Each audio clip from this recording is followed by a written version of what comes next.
అందరికీ నమస్కారం. Welcome to Bharati TV. ప్రస్తుత రాజకీయ అంశాల మీద మనతో పాటు చర్చలో పాల్గొంటున్నారు సీనియర్ జర్నలిస్ట్ డివి శ్రీనివాస్ గారు. సార్తో మాట్లాడదాం, మరిన్ని విషయాలు తెలుసుకుందాం. నమస్కారం శ్రీనివాస్ గారు. నమస్తే అండి. సార్, తెలంగాణకి సంబంధించిన వ్యక్తి విఠల్ మనం చూస్తే కొన్ని రోజులుగా కొన్ని వ్యాఖ్యలు చేసుకుంటూ వెళ్తున్నారు సార్. ఆయన అంటే వరల్డ్ బ్యాంక్ నుంచి తీసుకొచ్చిన డబ్బులు మొత్తం కమ్మలకు దోచిపెట్టాడు చంద్రబాబు నాయుడు.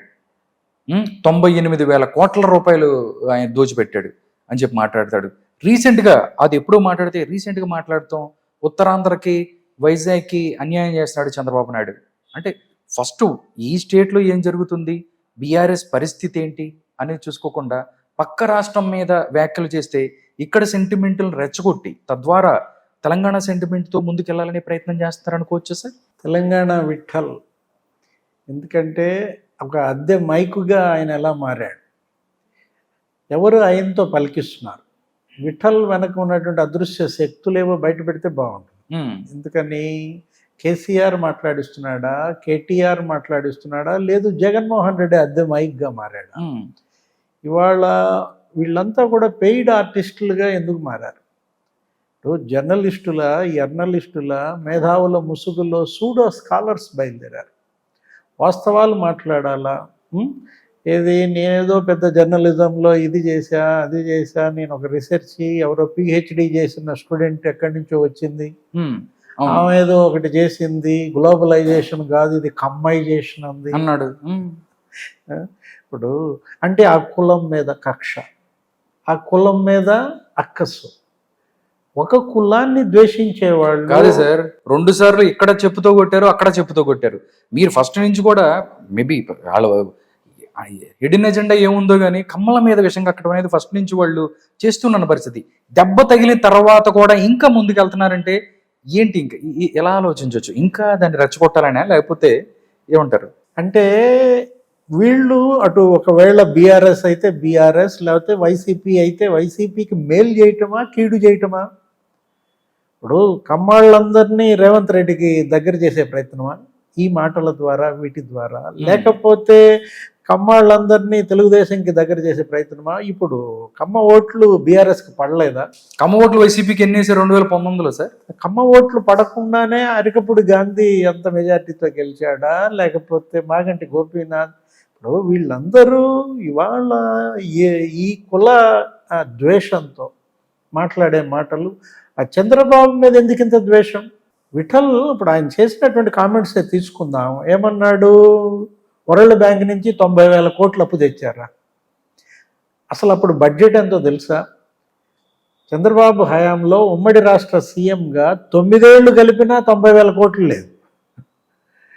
అప్పట్లో ఏడాదికి బడ్జెట్ మహా ఉంటే 25,000 కోట్లు, 30,000 కోట్లు, 40,000 కోట్లు.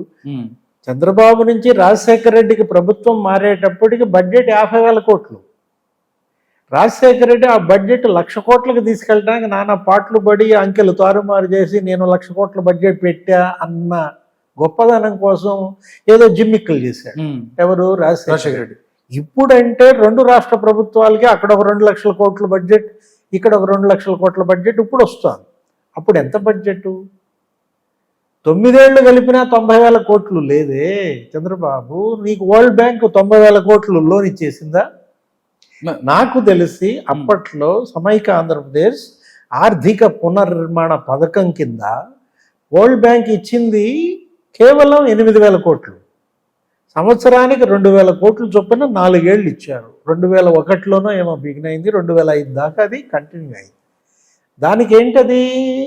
ఆంధ్రప్రదేశ్ ఆర్థిక పునర్నిర్మాణ పథకంలో కూడా మేజర్ ఎక్కడ విద్యుత్ మీద పెట్టారు. సబ్స్టేషన్స్, లేకపోతే ఆ విద్యుత్ ఉత్పాదక సామర్థ్యం పెంచటము, ఈ ఎలక్ట్రిఫికేషన్, రూరల్ ఎలక్ట్రిఫికేషన్ మొత్తం తెలంగాణ బెనిఫిట్ పొందింది. అవును. దానివల్ల ఏంటి?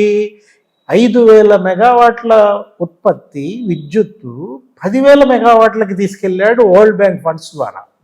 ప్రతి పైసా సద్వినియోగం అయితే 90,000 కోట్లు వరల్డ్ బ్యాంక్ ఇచ్చిందంటాడు, అందులో 90% కమ్మోళ్ళగా ఇచ్చాడని అంటాడు. మళ్ళీ ఎన్టీఆర్ వచ్చిన తర్వాత కమ్మాళ్ళు వచ్చారా?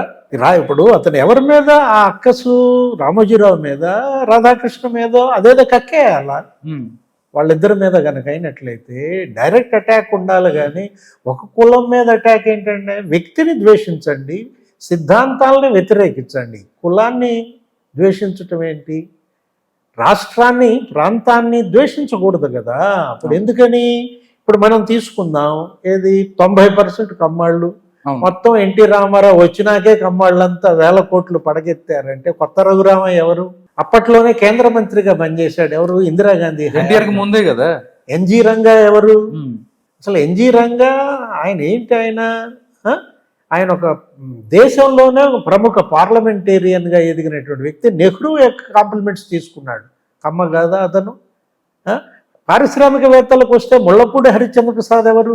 ఇప్పుడు ఆంధ్ర షుగర్స్ ఇవన్నీ కంపెనీలు పెట్టినటువంటి ఆ ముళ్ళపూడి హరిశ్చంద్ర ప్రసాద్ ఎన్టీ రామారావు వచ్చినాక పరిశ్రమలు పెట్టాడా? ఇప్పుడు వెలగపూడి దత్ ఎవరు? వెలగపూడి రామకృష్ణ ఎవరు? వెలగపూడి లక్ష్మణ్ దత్, వెలగపూడి రామకృష్ణ, వెలగపూడి ఇందిర. ఇప్పుడు కేసీపీ సిమెంట్స్ ఎప్పుడు పెట్టింది? అది ఎన్టీఆర్ వచ్చిన తర్వాత వచ్చారా? అసలు ఎన్టీఆర్ కళ్ళు తెరిచాడా? రాజకీయంగా ఎన్టీఆర్కి అసలు అప్పుడు ఏమన్నా అడుగులు ఉన్నాయా? ఇప్పుడు కమ్మాళ్ళు తెలుగుదేశాన్ని అడ్డం పెట్టుకుని సంపాదించారా? ఇప్పుడు రాజశేఖర రెడ్డి హయాంలో కమ్మాళ్ళు సంపాదించుకోలేదా? లగడపాటి రాజగోపాల్ ఎవరు? రాయపాటి సాంబశివరావు ఎవరు? వాళ్ళకి మరి 1000 కోట్లు ఎలా వచ్చాయి? అంటే మీరు రాజశేఖర రెడ్డి కమ్మాళ్ళకు దోచిపెట్టాడని మీరు అనగలరా? వ్యాపారం చేసుకుంటున్నారు. ఇప్పుడు ఆ రోజు కమ్మాళ్ళు తెలంగాణకి ఎలా వచ్చారు? నిజాం పిలిచాడు.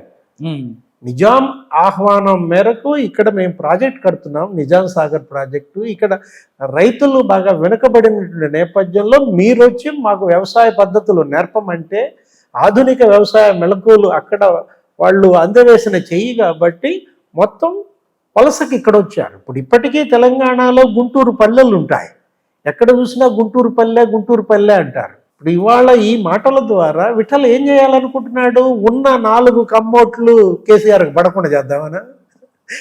అలాగే ఉంది. వాళ్ళకి మేలు చేద్దామనా, కీడు చేద్దామనా? ఇప్పుడు జగన్మోహన్ రెడ్డికి మరి ఇంతగా మైకుగా మారటం అనేది ఉత్తరాంధ్ర అంట నిన్నంటున్నాడు. అవును, రీసెంట్ గా ఏంటి? చంద్రబాబు ఉత్తరాంధ్రకి ద్రోహం చేస్తున్నాడు, ఉత్తరాంధ్రాని మోసం చేస్తున్నాడు అన్న మాటలు ఎవరు? జగన్మోహన్ రెడ్డి చేశాడా, చంద్రబాబు చేశాడా? విశాఖపట్నంలో కాపురం పెడుతున్నా, అక్కడికి వస్తున్నా, అక్కడ రాజధాని పెడుతున్నా అని 40,000 ఎకరాలు కబ్జా చేశారే. కేవలం విజయసాయిరెడ్డి, వైవి సుబ్బారెడ్డి, గుడివాడ అమర్నాథ్ ముగ్గురే 27,000 ఎకరాలంట. అరే, విజయసాయిరెడ్డి తుర్లువాడ అనే కొండ కూతురికి రాసి ఇచ్చారన్నారు. ఏదో 200 కోట్ల విలువైన కొండ. ఉత్తరాంధ్ర ద్రోహులు ఎవరు? రేడియంట్ భూములు, లేకపోతే దసపల్ల భూములు, అక్కడ ఉన్న ఆశ్రమ భూములు, అసైన్డ్ భూములు, చుక్కల భూములు.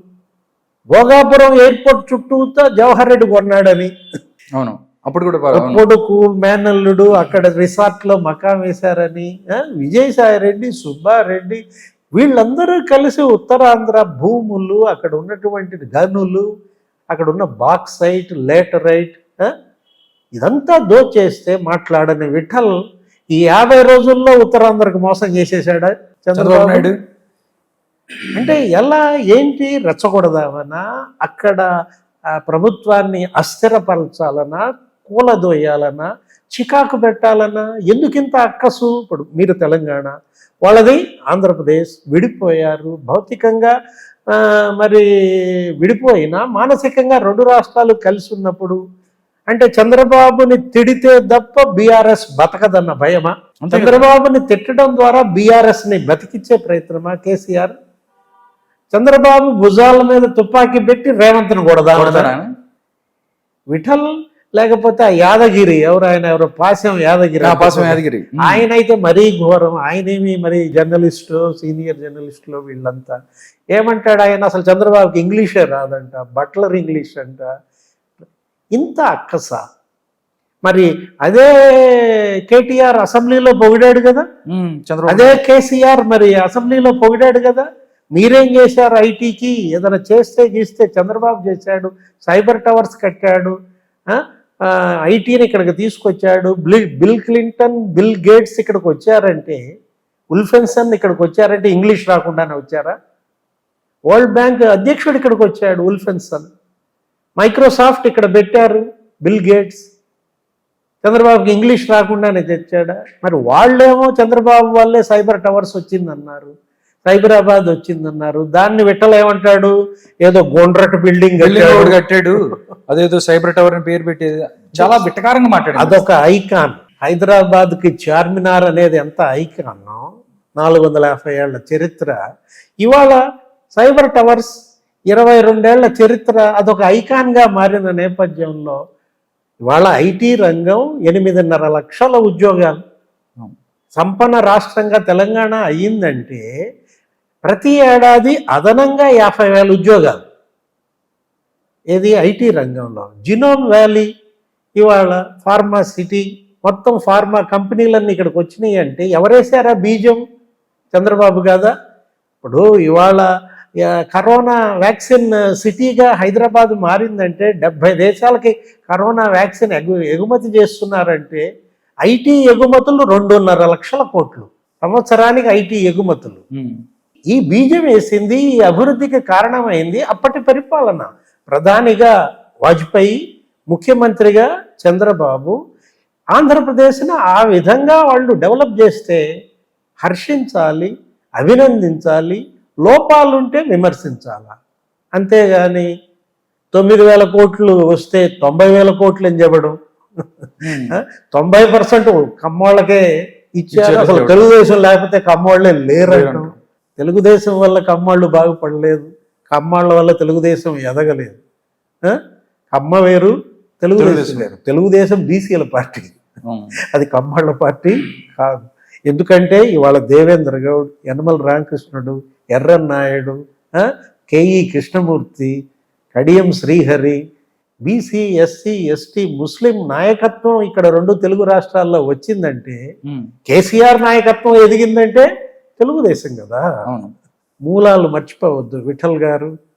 మూలాలు మర్చిపోయి ప్రజల్లో లేనిపోయినటువంటి అపోహలు, ఉద్రిక్తతలు, ఘర్షణలకి పెంచొద్దు అనమాట. ఆ రోజు జగన్మోహన్ రెడ్డి పోలీసులను సాగర్ మీదకి పంపినప్పుడు ఏమయ్యారు? ఈ నోళ్ళన్నీ మూతపడ్డాయా?